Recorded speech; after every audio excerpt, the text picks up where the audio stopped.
guys, it's Nasi and welcome back to Neror. Kalau kalian belum subscribe ke channel ini, jangan lupa klik tombol subscribe-nya di bawah. Yes, we heard you. Kita ngeliat semua request kalian untuk membahas kasusnya Diddy. P. Diddy, Puff Daddy, atau Sean Combs ditangkap polisi pada tanggal 16 September 2024 kemarin atas tuduhan melakukan kekerasan, terlibat dalam prostitusi, perdagangan seks, penggunaan obat-obatan terlarang, dan berbagai tindak kriminal lainnya dengan menggunakan uang dan kuasa yang dimilikinya. Kasus ini menjalar kemana-mana sampai melibatkan nama-nama besar di Hollywood, dari Usher, Justin Bieber, Neo, keluarga Kardashian, sampai kandidat calon presiden Amerika Serikat pada saat ini, Kamala Harris. Apakah benar nama-nama besar ini terlibat dalam kasus ini dan kejahatan-kejahatan Diddy? Langsung aja kita bahas malam ini. So, stop senyum-senyum, cause shit's about to go down.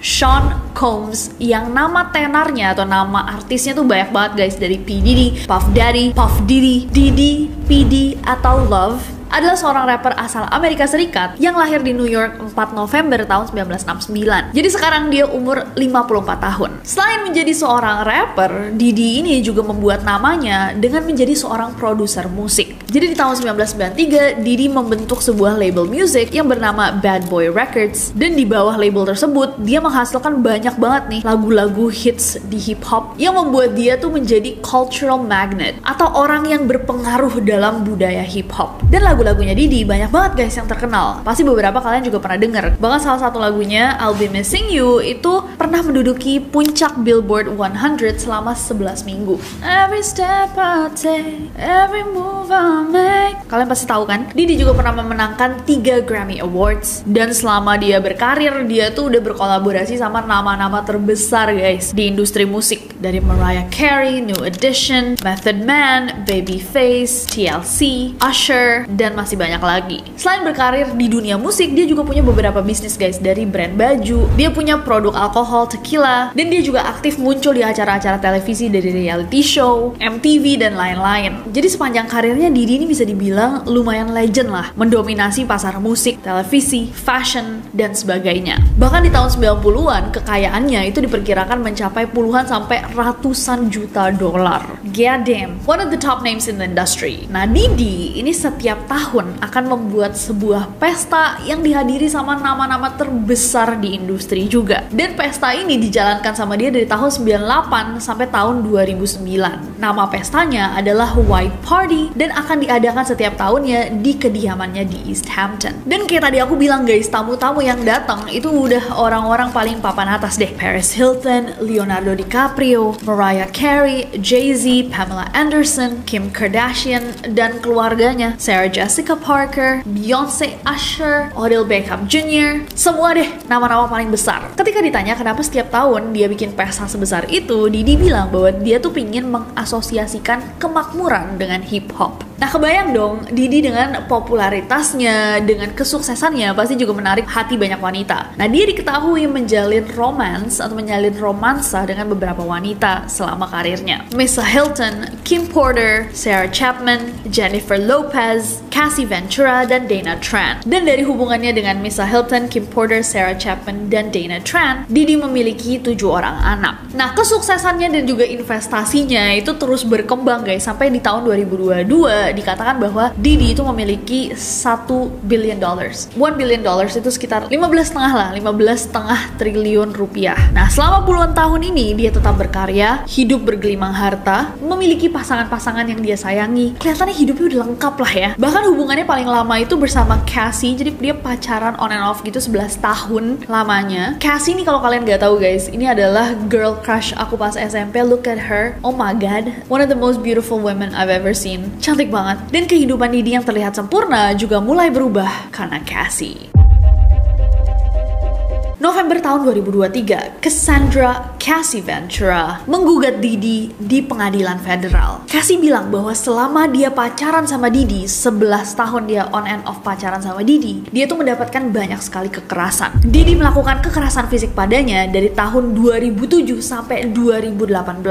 Sangat mengagetkan, di dalam tuduhannya, Cassie juga bilang bahwa di tahun 2012, Diddy itu dengan sengaja meledakkan menggunakan mobilnya Kid Cudi setelah mengetahui bahwa Kid Cudi itu sedikit tertarik nih sama Cassie. Cassie menambahkan juga gak cuma dia mendapatkan kekerasan fisik, dia juga mendapatkan kekerasan secara emosional dengan Didi yang suka memaksa dia melakukan hal-hal yang dia tidak inginkan. Seperti Didi memaksa dia untuk membawa senjata api di dalam tasnya hanya untuk membuat Cassie merasa gak nyaman dan tahu bahwa dia adalah seseorang yang gak boleh dianggap main-main. Dia itu berbahaya, toksik. Didi juga memaksa dia untuk mengonsumsi obat-obatan terlarang dan melakukan beberapa tindakan erotis dengan pria lain. Nah, tuduhannya Cassie ini dibawa ke pengadilan. Pengacaranya Cassie menggugat Didi, pengacara Didi membela Didi dengan bilang bahwa loh, Cassie lah yang pertama kali mengancam Didi. Pengacara Didi malah menceritakan, jadi Cassie itu kemarin memeras Didi. Dia minta $30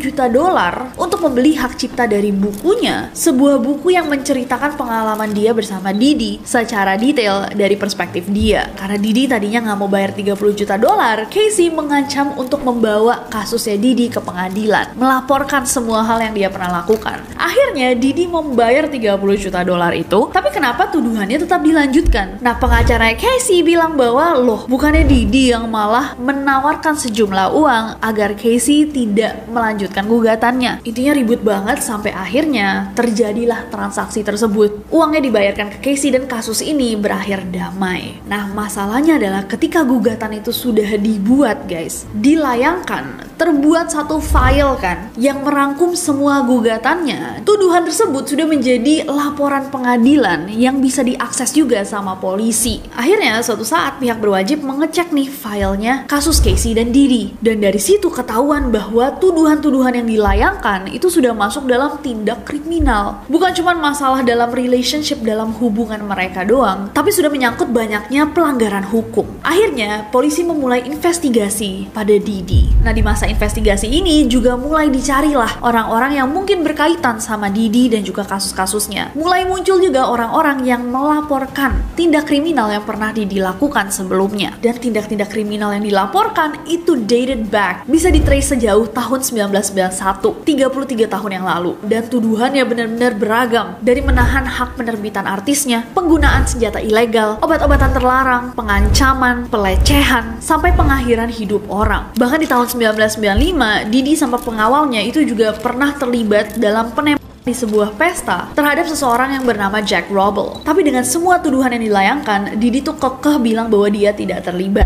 Tapi pihak berwajib skeptis dan melanjutkan penyelidikan terhadap Didi. Nah, laporan-laporannya semakin banyak guys, sampai akhirnya pada 25 Maret kemarin, agen dari US Homeland Security memutuskan untuk menggeledah rumahnya Didi di Miami, Florida. Dan pas digeledah itu mereka nemuin ada obat-obatan terlarang, lebih dari 1000 botol baby oil dan lubricant, pelumas, ada senapan AR-15, magazine dengan kapasitas besar. Dan dari situ orang-orang kayak that's some weird gimana kalau misalkan ternyata semua tuduhannya itu benar. Nah, setelah penggeledahan itu, pengacara Didi marah-marah guys, bilang kayak ini tuh penyalahgunaan kekuasaan militer, dilakukan berdasarkan tuduhan yang tidak berdasar. Jadi pada saat itu Didi cuma diajak ngomong dan gak langsung ditangkap. Nah, bulan April kemarin muncul satu berita tentang salah satu anaknya Didi, Christian Combs ini digugat sebagai pelaku pelecehan terhadap seorang perempuan. Dan sebulan kemudian, 17 Mei 2024, CNN merilis sebuah video yang sangat mengejutkan. Ini adalah video rekaman CCTV dari 5 Maret tahun 2016 di sebuah hotel mewah yang menunjukkan Didi mencengkram, mendorong, menendang dan melemparkan vas kaca kepada Cassie. Video ini nggak cuma tersebar di media sosial tapi juga ditayangin di TV. Bener-bener bikin rame semua orang, kagetlah semua orang bahwa dia melakukan hal itu kepada Cassie. 2 hari setelah videonya viral, Didi muncul dengan sebuah video permintaan maaf lengkap dengan tangisannya, mengatakan bahwa dia akan bertanggung jawab atas tindakannya di video tersebut. It's so difficult to reflect on the darkest times in your life. Sometimes you gotta do that, but I make no excuses. My behavior on that video is inexcusable. I take full responsibility for my actions in that video. I'm disgusted. I was disgusted then when I did it. I'm disgusted now when I sought out professional help. I had to go into therapy and go into rehab. I had to ask God for His mercy and grace. I'm so sorry, but I'm committed to be a better man each and every day.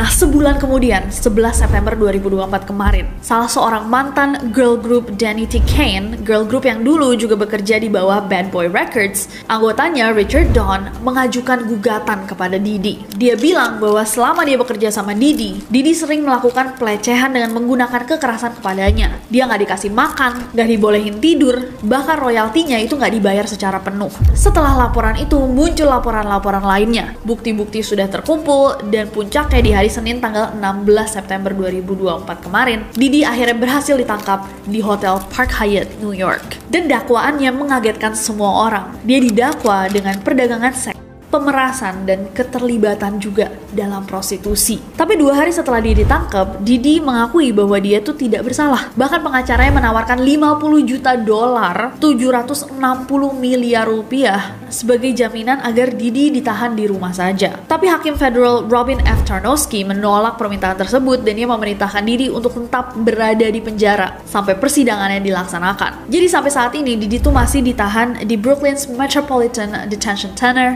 New York, dalam tahanan khusus agar dia tidak bisa menghilangkan nyawanya sendiri. Dan dakwaannya nggak sesimpel itu juga. Dakwaannya itu mencapai 14 halaman. Jadi Didi ditahan dan didakwa dengan dakwaan yang tebal itu sampai 14 halaman. Dikenal juga dengan nama Sean Combs Sealed Indictments. Di dakwaan tersebut tertuliskan bahwa Didi itu memiliki semacam organisasi gitu yang disebut dengan nama Combs Enterprise. Bad Boy Records itu juga masuk ke dalam Combs Enterprise ini. Nah, Combs Enterprise ini memiliki struktur organisasi mulai dari pemimpin, staf keamanan, staf rumah tangga, asisten pribadi, pengawas tingkat tinggi, dan organisasinya Didi ini disebut juga terlibat guys dalam berbagai tindak kriminal, dari pemerasan kerja paksa, perdagangan seks, distribusi antar negara dengan tujuan prostitusi, pembujukan dan juga pemaksaan orang lain untuk terlibat dalam hal yang sama, penggunaan obat-obatan terlarang, penculikan, pembakaran, penyuapan, dan tindakan menghalangi upaya penegakan hukum. Oh my god. Dan semua kejahatan tersebut dilakukan sama Didi udah puluhan tahun. Didi sendiri juga didakwa telah melecehkan, mengancam, dan memaksa wanita beserta orang-orang di sekitarnya untuk memenuhi hasrat biologisnya, melindungi reputasinya, dan juga memproteksi atau menyembunyikan perilakunya. Polisi juga menyita lebih dari 90 ponsel, laptop, akun penyimpanan cloud, serta 30 perangkat penyimpanan lainnya. Dan di dalam perangkat-perangkat tersebut, those devices, ada foto-foto, video-video dari white party-nya Didi. Yes, pesta yang setiap tahun dia laksanakan dan mengundang selebriti-selebriti papan atas. Ternyata white party itu bukanlah pesta biasa di mana orang-orang makan-makan, minum alkohol, nari-nari. Akhirnya terungkap setelah mereka makan-makan, minum, dan nari-nari, bersenang-senang kayak pesta biasanya, acaranya itu berubah menjadi pesta erotis, disebut freak-offs. Nah, polisi menduga bahwa 1000 baby oil dan juga pelumas yang tadi ditemukan di rumahnya Didi itu digunakan untuk freak-offs atau pesta erotis ini. Katanya pertunjukan itu bisa berlangsung berjam-jam, bahkan berhari-hari. Para pekerja dan orang-orang yang datang itu juga diduga dipaksa untuk berpartisipasi dan diberikan obat-obatan terlarang. Dan dengan kamera tersembunyi, Didi akan memotret atau merekam pertunjukan atau apa yang dilakukan sama tamu-tamunya untuk dia simpan sendiri. Dan diduga untuk menyembunyikan kejahatannya selama ini, Didi tuh melakukan hal-hal yang gak manusiawi banget. Mulai dari kekerasan fisik, jadi kayak dia udah terbiasa nih mukul, nyeret, nendang, melemparkan barang ke orang-orang, termasuk ke karyawan-karyawan wanita dia. Dan dia juga menggunakan uang yang dia punya untuk menyuap orang-orang biar diem. Dan gak sedikit juga yang diduga dimanipulasi nih sama Didi. Kalau misalkan ada artis-artis muda yang baru mau berkarir, sama dia tuh dikasihin janji-janji palsu, janji-janji manis. Dan begitu mereka terlena, nanti kalau misalkan mereka tidak mau melakukan sesuatu atau mau meninggalkan Didi, dia bakal ngancem. Selain itu, dia juga melakukan teknik intimidasi lainnya dengan menggunakan senjata api, ancaman kekerasan, paksaan, pelecehan verbal, emosional, fisik, dan seksual. Dia melacak keberadaan orang-orang, memantau catatan medis orang-orang, bayar orang untuk mengawasi tempat tinggal orang yang ditarget, sampai manipulasi untuk memasok orang-orang ini dengan zat-zat terlarang. Ini basically rangkuman dari Didi's 14-page sealed indictment. Kalau misalnya kalian mau baca, nanti bisa kita taruh di link di bawah. Intinya itu tadi adalah rangkuman dari dakwaan Didi, dan jika dia terbukti bersalah atas semua tuduhannya, dia akan menghadapi hukuman minimal 15 tahun penjara dan maksimal seumur hidup. Walaupun begitu banyak orang speak up, pengacara Didi itu masih merasa bahwa Didi tidak bersalah, guys, dan mengatakan bahwa Didi itu bukanlah penjahat. Dia juga sangat kooperatif selama penyelidikan dan berharap orang-orang untuk menunggu kebenarannya terungkap agar namanya Didi the Legend juga bisa dibersihkan di pengadilan. Saat ini pengadilan Didi selanjutnya dijadwalkan di awal minggu Oktober 2024 besok. Oke. Anyways, sejak ditangkap nih, beritanya Didi ini kan besar banget, guys, dibahas sama semua orang. Dan orang-orang mulai mengorek-ngorek nih kasus-kasus lama yang diduga berkaitan sama Didi. Banyak banget pengguna internet yang juga menemukan benang merah dari video-video yang pernah dipublikasikan dari teman-temannya Didi atau orang yang kenal Didi. Kayak misalkan Eminem dalam lagunya Fuel. Di lagunya Eminem featuring JID yang berjudul Fuel yang dirilis pada bulan Juli 2024 kemarin, ada satu bagian yang menarik perhatian orang-orang yang mengikuti kasusnya Didi ini. Dipercaya bahwa Eminem itu juga mau mengungkap bahwa dia tuh udah tahu Didi ini orangnya kayak apa sebenarnya. Lirik lagunya berkata, I'm a R-A-P-E-R. Aku adalah seorang rapper, tapi tulisan rappernya tuh kurang P. Got so many essay. Nah, itu adalah akronim yang umum digunakan untuk mengatakan sexual assault atau pelecehan seksual. Terus dilanjutkan, wait, he didn't just spell the word rapper. Sebentar, dia barusan nggak mengeja rapper and leave out a P, did he? Dan meninggalkan P-nya kan? Tapi he's a lyrical genius. Jadi bagian and leave out a P, did he? Kedengeran seperti and leave out a PDD. Seakan Eminem mengkonfirmasi bahwa ada seorang rapper yang jatuhnya adalah raper. Sebuah permainan kata dari rape, pelaku rape. Walaupun di bahasa Inggris sebenarnya rapist, tapi dijadikan raper. Jadi kayak nggak bisa ngomongin raper dan essays, sexual assaults tanpa ngomongin PDD. Yep, Eminem udah ada di industri ini untuk waktu yang sangat lama. Pastinya dia mengetahui hal-hal yang sebagian orang awam nggak tahu tentang industri musik ini, dan mungkinkah ini adalah konfirmasi dia bahwa dia tahu bahwa PDD bersalah. Nah, lirik tersebut juga berhubungan sama sebuah teori konspirasi yang sudah lama sekali ada, guys, bahwa Didi itu responsible atau bertanggung jawab atas kematian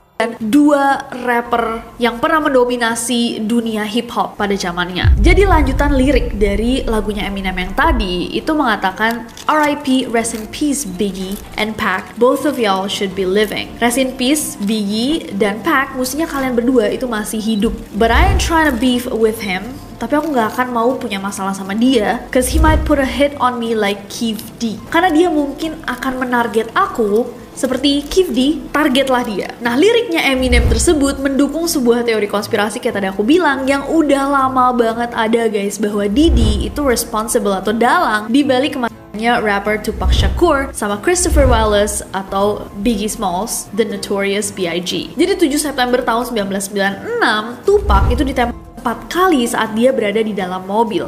Shirt, along with Marion Suge Knight, who's a large man in a brown suit, punching and kicking Orlando Anderson.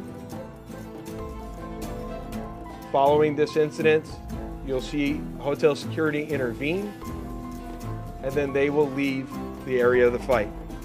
6 hari setelahnya, Tupac meninggal dunia saat dia berusia 25 tahun. Dan setelah 27 tahun, baru diketahui bahwa pelaku pembunuhan Tupac itu adalah Dwayne Davis alias Keef D. Davis, anggota geng Southside Compton Crips. Saat dia hadir di pengadilan Las Vegas, Keef D itu mengklaim bahwa Didi membayar dia $1 juta untuk menghabisi Tupac dan Suge Knight, CEO dari Death Row Records, dan bahwa Didi akan memberikan apapun untuk mendapatkan kepala Tupac, alias mengakhiri hidupnya. Dan Keef itu juga menceritakan bahwa permusuhan antara Didi sama Tupac itu bermula saat Tupac bergabung dengan Death Row Records. Jadi Didi gak suka banget nih bahwa Tupac waktu itu kan dia influence-nya luar biasa, fansnya sangat-sangat loyal, dan dia salah satu artis terbesar di dunia hip hop pada saat itu, malah join di record label yang merupakan saingan record labelnya Didi, Bad Boy Records. Nah, karena permusuhan ini, Tupac juga diketahui nih, guys, beberapa kali membuat buat referensi tentang Diddy di lagu-lagunya atau di diss track-nya kayak di Take 'Em Down. Nah, walaupun Tupac itu tergabung dalam Death Row Records, sahabat lamanya Tupac, Biggie Smalls, another very big rapper pada waktu itu, bergabung sama Bad Boy Records punyanya Diddy. Naasnya, 6 bulan setelah Tupac meninggal, pada 9 Maret tahun 1997, Biggie juga ditembak di dalam mobilnya gak lama setelah dia meninggalkan sebuah pesta di Los Angeles. Di tahun yang sama, dia akan berumur 25 tahun. Nah, kenapa nih nama Biggie juga terseret dan orang-orang merasa bahwa Biggie itu juga diakhiri hidupnya sama Diddy? Karena katanya ada rumor-rumor pada saat itu yang mengatakan bahwa Diddy tuh gak suka sama hubungannya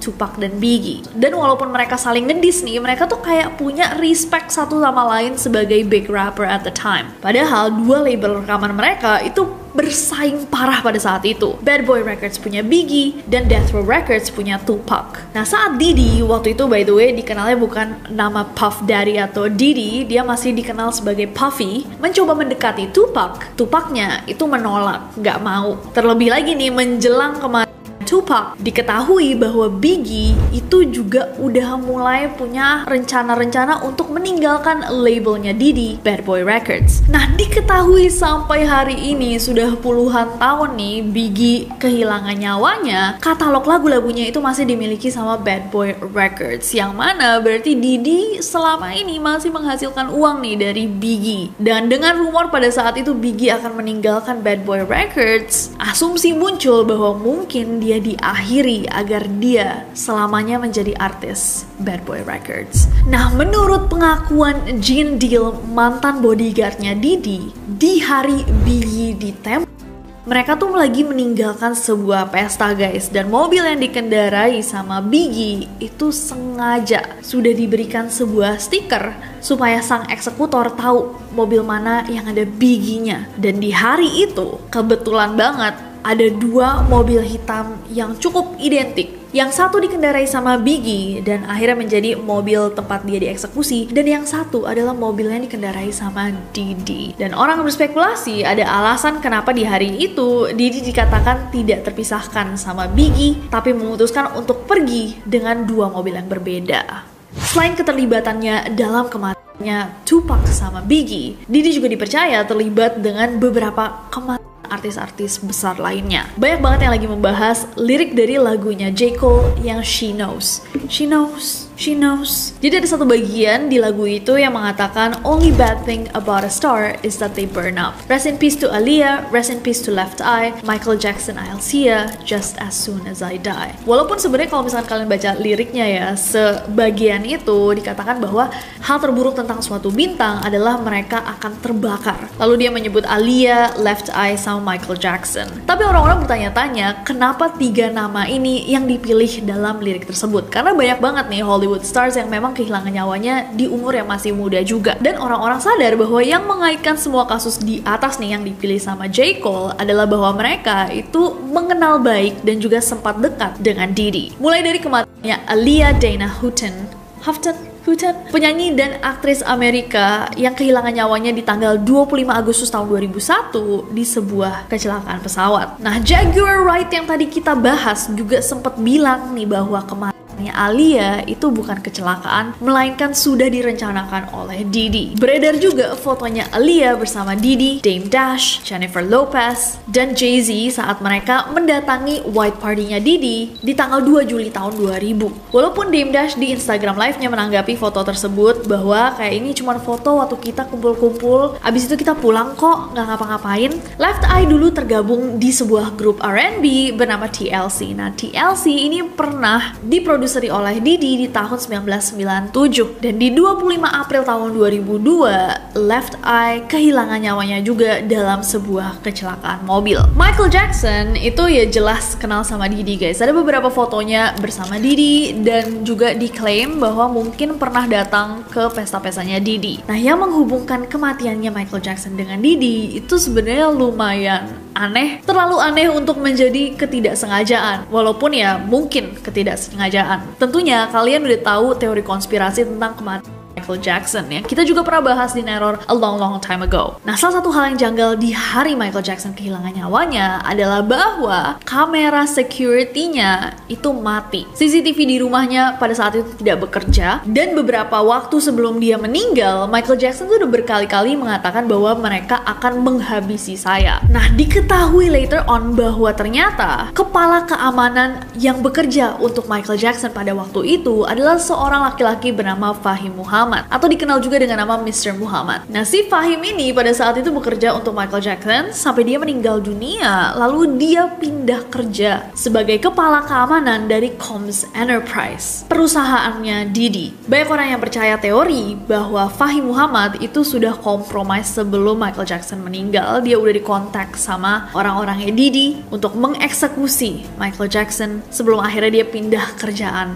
bekerja untuk Diddy di perusahaannya. Beredar juga akhirnya klip wawancara di mana Diddy sama pasangannya pada saat itu, Kim Porter, lagi ditanya nih tentang kematian Michael Jackson, dan Kim itu malah memalingkan wajahnya dan cabut dari interview itu.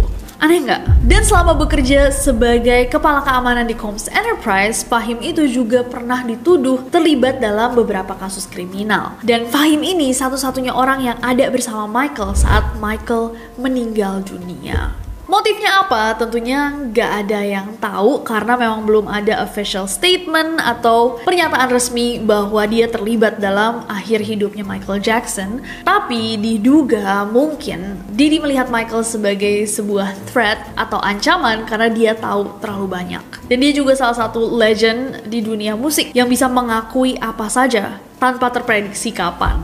Next ada Justin Bieber. Jadi ada sebuah pengakuan dari Jack Your Right, seorang penyanyi Amerika, yang bilang bahwa Diddy itu kan pas ketemu Justin masih kecil banget. Dan di masa-masa itu ketika Justin datang, dia masih kecil banget, dia masih muda banget, mau membuat namanya di industri musik. Diddy itu mencoba untuk mengendalikan Justin dengan cara yang sedikit agresif. Tapi dikatakan pada zaman itu, manajemennya Justin waktu itu Scooter Braun berarti ya, menolak untuk menyerahkan Justin. Dan Usher membantu Diddy untuk mengendalikan Justin dengan cara mengambil alih manajemennya Justin pada saat itu, mendapatkan guardianship, dan sempat menyerahkan Justin ke Diddy selama 2 hari. Nah, nggak tahu tuh apa yang dilakukan sama Diddy dan Justin pada saat itu. Nah, muncul sebuah video di mana Justin kelihatan masih muda banget, lagi ngomong sama Diddy, dan orang-orang tuh mempertanyakan kenapa relationship mereka nih terlihat sangat canggung. Justin kelihatan nggak nyaman ngomong sama Diddy, dan Diddy kelihatan sangat over dominating. Di video tersebut, vibes-nya tuh kayak Justin lagi dilabrak gitu sama Diddy, di confront kenapa dia berubah sejak dia terkenal. Kenapa dia nggak balas telepon dan nggak mau hangout sama Diddy lagi. Justin di video itu bahkan bilang kayak, oh iya kak, kamu kan kayak kemarin mau coba untuk kontak aku lewat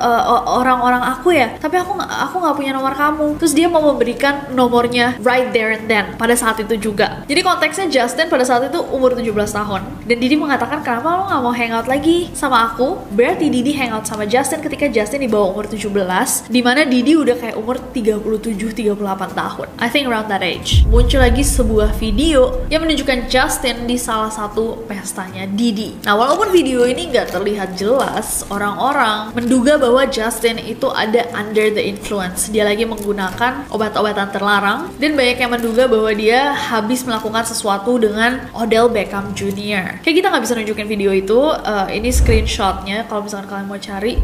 It's quite disturbing. Dan dipercaya bahwa Justin Bieber itu sudah terlibat dalam freak-offs sejak dia di bawah umur. Dan banyak yang percaya guys bahwa Justin itu sudah bertahun-tahun mencoba untuk menceritakan hal ini, tapi dia seperti tidak memiliki power atau kekuasaan, cukup dukungan untuk mengekspos yang dia hadapi sebagai anak-anak pada saat itu yang dekat sama Diddy. Bahkan banyak yang merasa bahwa video klip Yummy yang juga sempat kita bahas ya guys di teori konspirasinya, tentang kenapa di video itu seakan ada orang-orang dewasa yang sedang di bawah pengaruh obat-obatan terlarang, bersenang-senang makan sambil nonton anak-anak kecil perform. Apakah secara simbolis Justin Bieber mencoba untuk menunjukkan apa yang sebenarnya terjadi di Hollywood selama ini, dan bahwa banyak sekali artis-artis di bawah umur yang dieksploitasi. Nah, berhubungan sama teori sebelumnya, freak-offs, si pesta erotis yang diadakan setiap tahun itu. Dibahas juga sama Jaguar Wright. Dia bilang bahwa dia tuh pernah datang ke Freak Offs dan dia harus menyelamatkan beberapa korban. Dia bahkan bilang bahwa Didi itu sempat menjual nih video-video dari Freak Offs di situs gelap seharga 500 juta dolar atau setara dengan 7,6 triliun rupiah. Kenapa bisa segitu tingginya harga video tersebut? Dikatakan bahwa video-video tersebut menunjukkan wajah-wajah artis terkenal kayak Chris Brown, Rihanna, Nicki Minaj, Drake, Justin Bieber, dan lainnya. Nah, tuduhan ini diperkuat dengan beredarnya satu video di Instagram. Mantan pacarnya Nio, Said Banyeris, itu sempat menyiarkan Instagram Live pada April tahun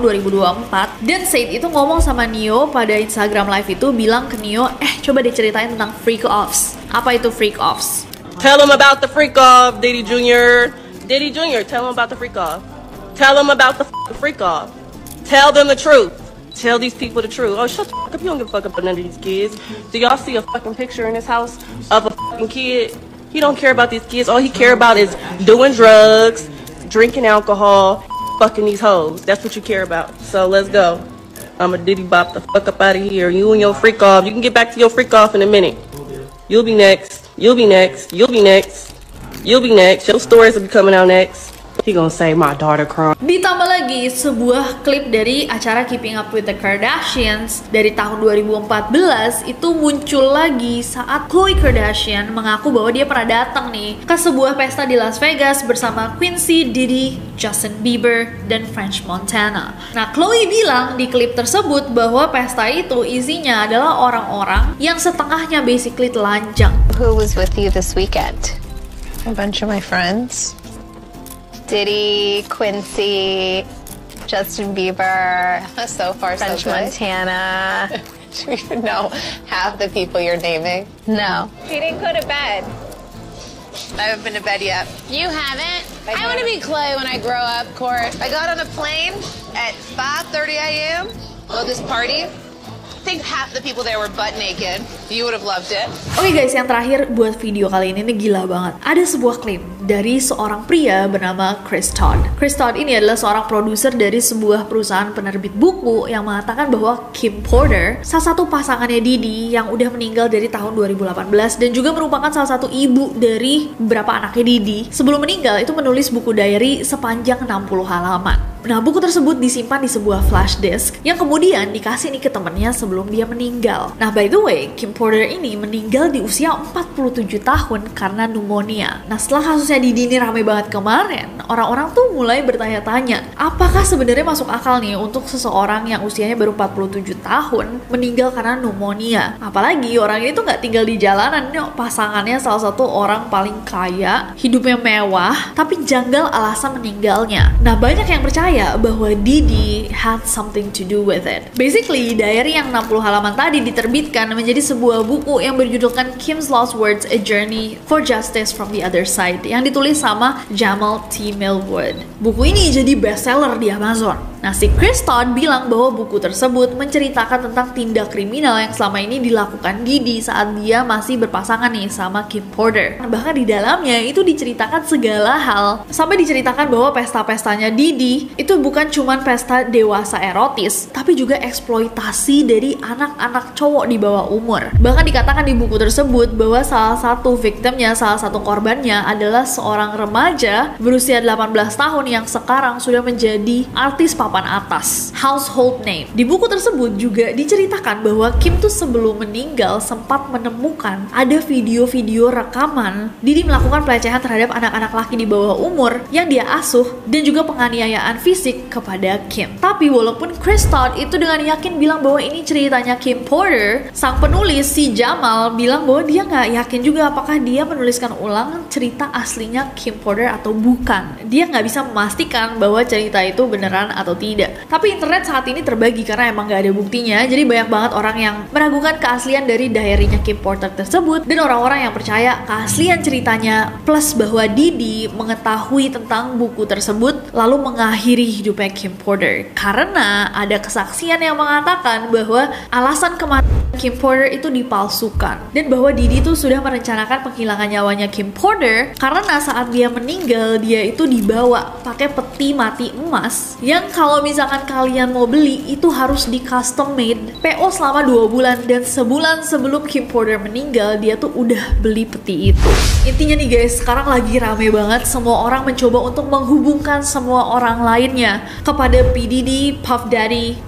Nama paling aneh sih itu P. Diddy. Dia namanya banyak biar KTP-nya banyak kali ya, biar bisa kawin 8. Tapi banyak banget nama yang diseret. Sampai kemarin Donald Trump bahkan ngepost fotonya Kamala Harris bersama P. Diddy, mengatakan bahwa lihat, Kamala itu dulu ikutan freak offs. Datang dia ke pesta erotisnya P. Diddy. Di-post sama akun officialnya Donald Trump, yang ternyata adalah foto editan. Foto aslinya itu adalah fotonya Kamala Harris dengan Montel Williams dan anaknya Montel saat Kamala masih pacaran sama Montel Williams dari tahun 2001. Apakah dia pernah datang ke freak offs atau enggak? Ya nggak tahu ya, karena belum ada buktinya. Tapi gila banget, ini kasusnya serame itu, dan setiap hari internet nggak tidur, banyak banget updates yang muncul. Jadi kalau misalkan kalian denger berita-berita lainnya, boleh banget ditambahin di bawah. Terakhir sebelum syuting ini, aku ngeliat ada satu videonya P. Diddy sama anak angkatnya yang diduga adalah anak yang hilang dari satu pasangan bertahun-tahun lalu. Dan video itu aneh banget, vibes-nya super off. Tapi aku nggak tahu ya, apakah videonya emang aslinya aneh atau karena kita tahu semua informasi ini, jadi begitu nonton aku rada kayak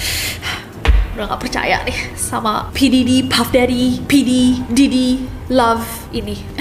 Kalau kalian gimana guys? Apakah ini adalah berita yang sangat-sangat untuk kalian juga? Emang kekuasaan plus uang lumayan mengerikan ya guys. Stay safe out there. Terima kasih semuanya yang sudah merequest kita bahas tentang P. Diddy, dan jangan lupa subscribe karena aku gak sabar untuk ketemu kalian lagi. Seram.